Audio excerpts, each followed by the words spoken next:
the new pinnacle of PvE.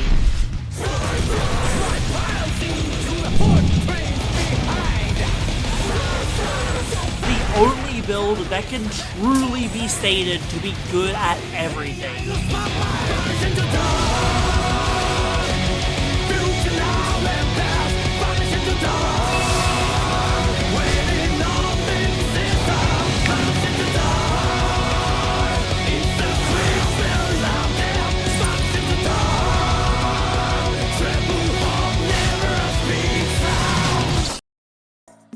Through almost dealing true damage due to how high of a pen we can stack, having high movement, high enough defense to clear wave 25 Diluvian, despite having 0 fort and no sacred field. This is why I say Shining Maelstrom V3 is the best modern PvE build and an absolute staple to make. And it can even win you a title through the bounty these speedrun leaderboards are currently hosting. It also includes 2 custom names as well, so join the Discord below my own if you want to find out how to win. So today we're going to be going over the 4 sub-versions of Shining Maelstrom V2, 2 M1s and 2 hybrids. So we'll be covering the stat orders, progression tips, and finally how to master this build. So make sure you like and subscribe and join the Discord for the build maker links. A huge thank you to my channel members, especially to those kind souls on the Mega and Super tiers. They get these videos early along with other channel member perks. Just for reference, these are the rough times that I get for all of the bosses, so this should put into perspective just how strong this build is. And a lot of the times, like Elder Primonon, are very improvable, and some are near the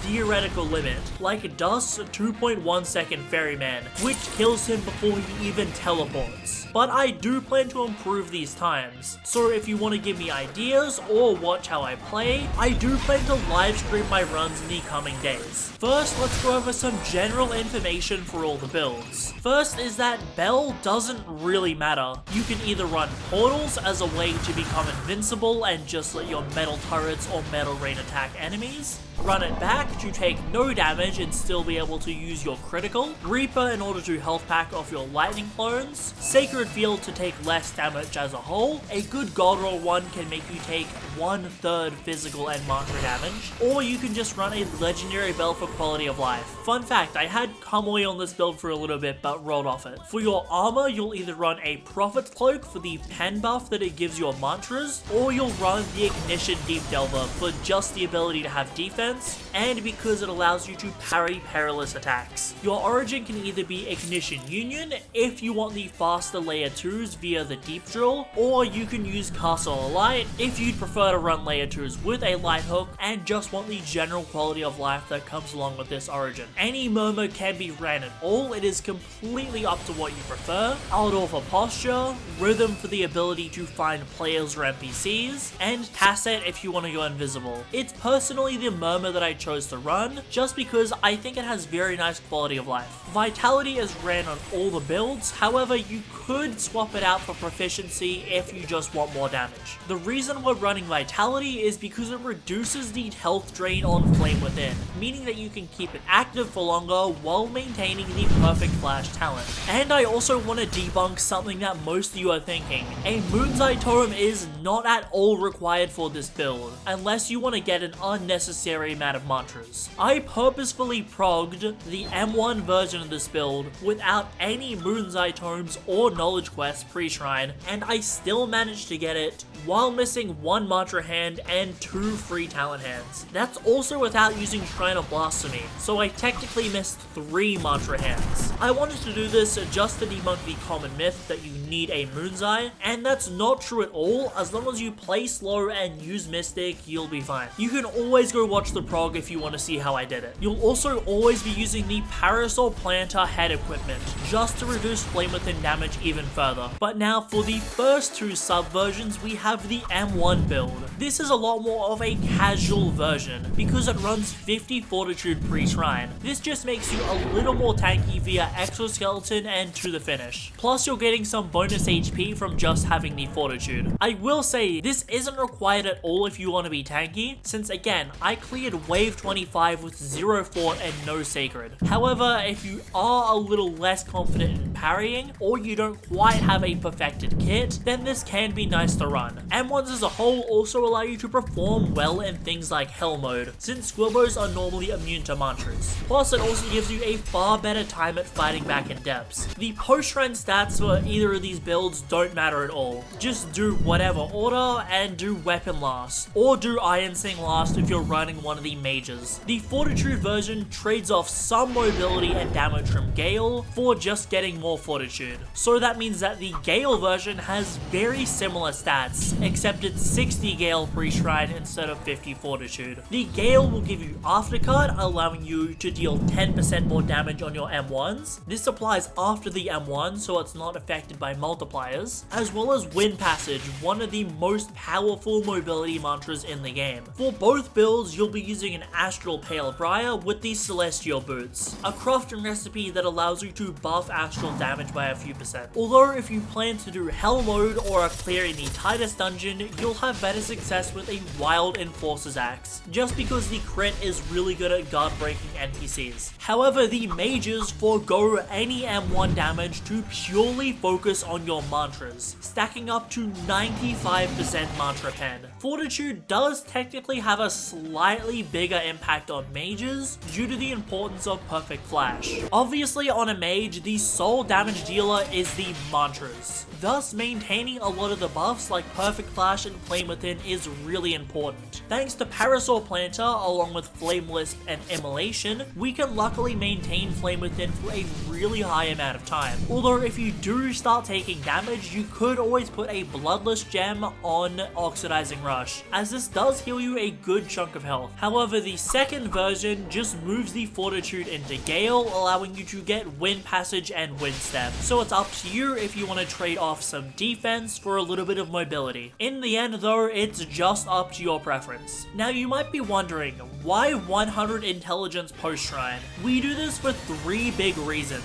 The first is approaching singularity, which gives us 1 point of pen for every 10 points into intelligence. So this means at 100, we're gaining 10% extra pen. Additionally, if we shrine down our intelligence, we wouldn't be getting the 5% from Ether Overdrive. And finally, we have Absolute Pinch. This is an absolutely insane talent for metal turrets, as it allows us to run the max Drift, Rush, Eternal, and Aeon Logstones without increasing the cast time at all. Plus, we can cast Flame and Metal Whiffs completely for free. Ordinarily, you wouldn't run any Logstones on metal turrets just to reduce the cast time, but this completely ignores it. There used to be a glitch with Sparks where you could get metal turrets down to 2 sides, but that's patched. So if you see any builds previously using it, just know you're gonna need to take an extra 5 to 10 seconds to cast metal turrets, meaning that turrets isn't actually as viable for many bosses, although it's still good for Chaser and Atheron, so don't worry if you're using Star Sovereign. Also, if for some reason you don't want to go Blind Seer, then you have Salt Chemist as an option due to your intelligence. You'll be running damage buff,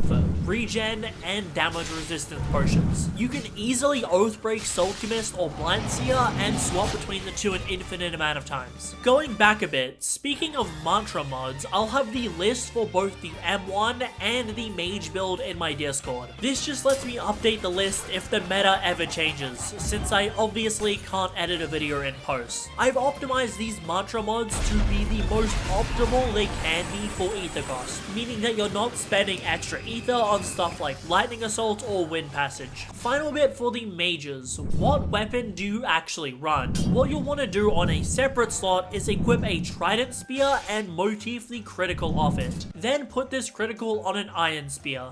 This just gives you a high multi-hit critical on a medium weapon, and medium weapons will often proc Grim or Seer a lot faster. Alternatively, you can use a Quick Bang. This has a faster crit, but being a light weapon instead of a medium version, Seer is harder to maintain, and Grim will take a little longer to proc. both are pretty much equal, so it's just up to you. For the enchants, as you might be able to tell, we're either using Seer to gain 40% extra mantra pen, or we're using Grim for the extra 25% damage. Although we usually do hit the damage cap anyways without using Grim. Let's get on to how to master both builds. While M1 and Mages do deal damage differently, they play basically the same, so I can usually explain both at the exact same time. What you'll always want to do is pre-fire your metal turrets. While it's not always possible in M1, if you get them up, they're dealing a lot of damage, and you can use other mantras or M1 during them. Critting frequently is also incredibly important.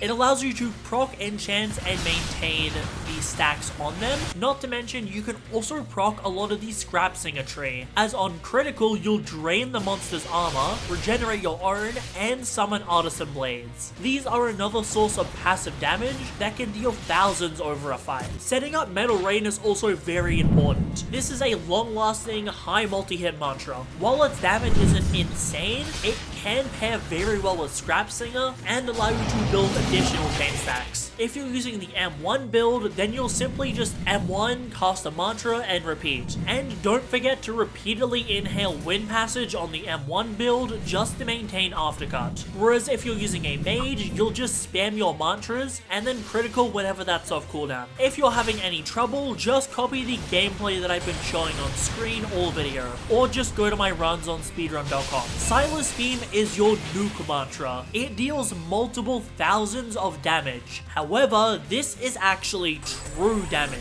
meaning that it ignores all resistances. It's why I hit the Doom of Tanthril for so much damage. The only downside to it is it has a lot of windup, but the payoff is absolutely insane when you land it. Now to go over the movement techs and other synergies, the 30 Thunder gives us two things. Lightning Clones, the ability to build chain wherever you want, and it has the added benefit of allowing Wind Passage to reach full distance as you're hitting the Lightning Clones with it. It's very useful movement tech for moving in water. Additionally, at 30 Thunder, we get Lightning Assault, which allows us to clip through walls. The spacing will take some getting used to, but this is an absolutely invaluable movement tech if you're a speedrunner. Then we have Glacial Arc, which allows you to get vertical mobility wherever you want, as well as get extra mobility if you're up high from sliding down it. Glacial Arc also pairs very well with Flame Leap, allowing you to do the highest speed movement tech in the game, behind instant teleportation, being G-Leap, which is just combining Flame Leap with a Ragdoll. The mobility is only barely below Star Sovereign, the best layer 2 build in the game. Obviously, we can't use God Counter though, since that's Oathlock to Vision Shaper. And that's everything you need to know about how to make and use the best PvE build in Deepwoken.